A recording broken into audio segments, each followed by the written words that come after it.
नाचे परी गोरी गोरी तोरा राइफल के नोक पर।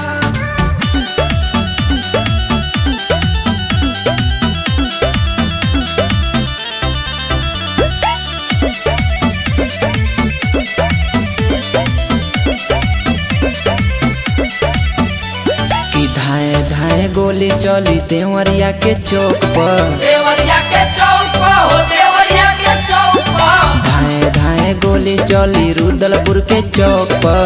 रुदलपुर के चौक पर हो, रुदलपुर के चौक पर। नाचे परी गोरी तोरा राइफल के नोक पर। नाचे परी गोरी तोरा राइफल के नोक पर। कि नाचे परी गोरी तोरा राइफल के नोक पर। नाचे परी गोरी गोरी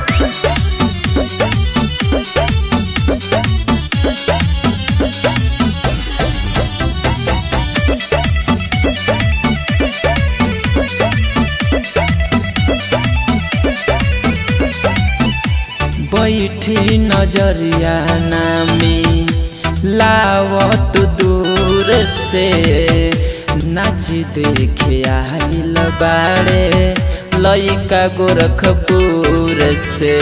धाए धाए गोली चली भटनी चौक पर। भटनी चौक पर हो, भटनी चौक पर। धाए धाए गोली चली सलेमपुर चौक पर। सलेमपुर चौक पर हो, सलेमपुर चौक पर। नाचे परी गोरी तोरा राइफल के नोक पर। नाचे परी गोरी तोरा राइफल के नोक पर। कि नाचे परी गोरी तोरा राइफल के नोक पर। नाचे परी गोरी तोरा राइफल के नोक पर। नाचे परी गोरी गोरी तोरा राइफल के नोक पर।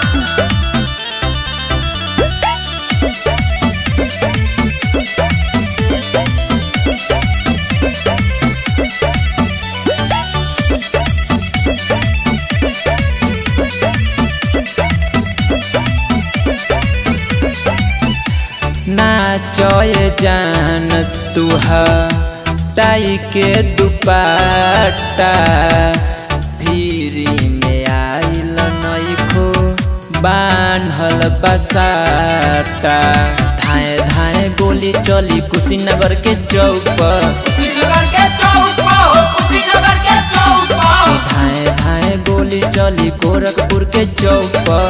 गोरखपुर के चौक पर हो, गोरखपुर के चौक पर। नाचे परी गोरी तोरा राइफल के नोक पर। नाचे परी गोरी तोरा राइफल के नोक पर। कि नाचे परी गोरी तोरा राइफल के नोक पर। नाचे परी गोरी तोरा राइफल के नोक पर। Sonu recording studio Patna.